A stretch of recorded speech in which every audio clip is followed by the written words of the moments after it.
आज हम लोग का टॉपिक है उपपद विभक्ति, जो कारक का विशेष नियम होता है।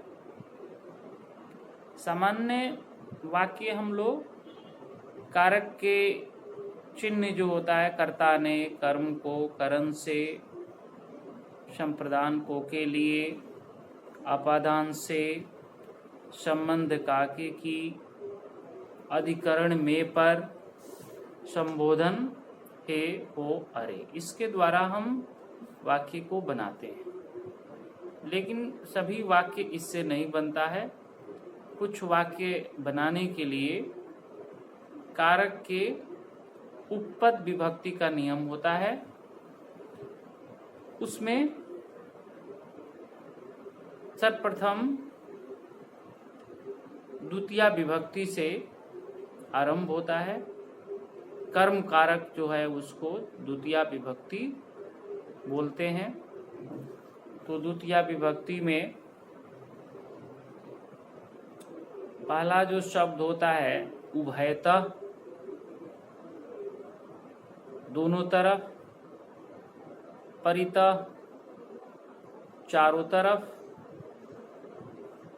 सर्वतः, सब तरफ, प्रति, और, के तरफ, विना, के बिना, समया और निकषा, जिसका अर्थ हुआ निकट। ये मुख्य रूप से यही इसमें शब्द हुआ द्वितीया विभक्ति के लिए। द्वितीया विभक्ति के लिए जो शब्द हुआ, द्वितीया विभक्ति के लिए, उसमें जो शब्द होगा द्वितीया के लिए, वो शब्द जैसे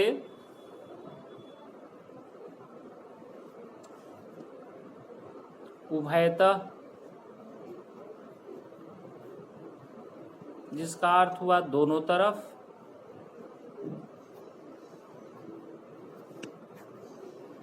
इसके योग में द्वितीया विभक्ति का प्रयोग होगा। कैसे होगा? तो अगर बोला जाए डैश उभयतः वृक्षाः सन्ति, डैश उभयतः वृक्षाः सन्ति, और यहाँ पर दिया हुआ है ग्राम शब्द दिया हुआ है। तब हम देखेंगे उभयतः शब्द दिया है, इसके कारण यहाँ द्वितीया लग रहा है, तो ग्राम शब्द में हम द्वितीया विभक्ति। अब प्रश्न है कि ग्राम शब्द का हम रूप कैसे पढ़ेंगे? तो ये अकारांत शब्द हुआ ग्राम, अकारांत, तो इसका रूप बालक के तरह पढ़ेंगे, बालका, बालको, बालका, बालकम। तो उसी तरह यहाँ पर हो गया प्रयोग ग्रामम उभयतः, ग्रामम उभयतः वृक्षाः सन्ति, ग्रामम उभयतः वृक्षाः सन्ति, इसका अर्थ हुआ गांव के दोनों तरफ वृक्ष। अब जैसे मीनिंग से ही गांव के षष्ठी विभक्ति हो रहा था, लेकिन प्रयोग यहाँ द्वितीया विभक्ति हो गया। क्यों? इसका कारण ये है कि यहाँ पर उभयतः शब्द का प्रयोग किया गया है। उभयतः शब्द का जब भी प्रयोग होगा तब इसमें द्वितीया विभक्ति जो शब्द दिया हुआ है उभयतः। इसी तरह ये द्वितीया के लिए शब्द हुआ परितः, सर्वतः, धिक्, प्रति, समया,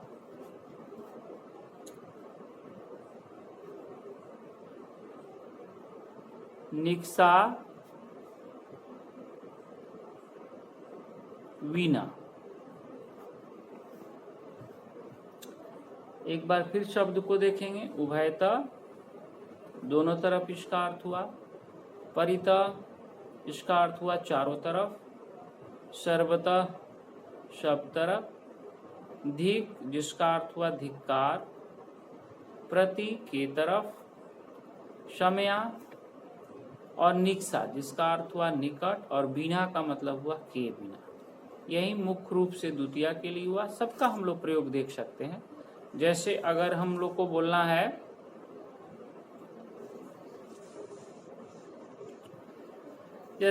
है कि चारों तरफ, गांव के चारों तरफ वृक्ष हैं सेंटेंस में, तो यहाँ परितः का प्रयोग करेंगे और हो जाएगा ग्रामम परितः वृक्षाः सन्ति। ग्रामम परितः वृक्षाः सन्ति। इसी तरह सर्वथा, धिक, प्रति, समया, निक्षा, बिना। राम के बिना मोहन नहीं जा रहा है, तो सेंटेंस क्या होगा? रामम बिना मोहन न गच्छति। राम के बिना मोहन नहीं जा रहा है। द्वितीय विभक्ति का प्रयोग हो गया। के बिना, इस तरह का हम लोग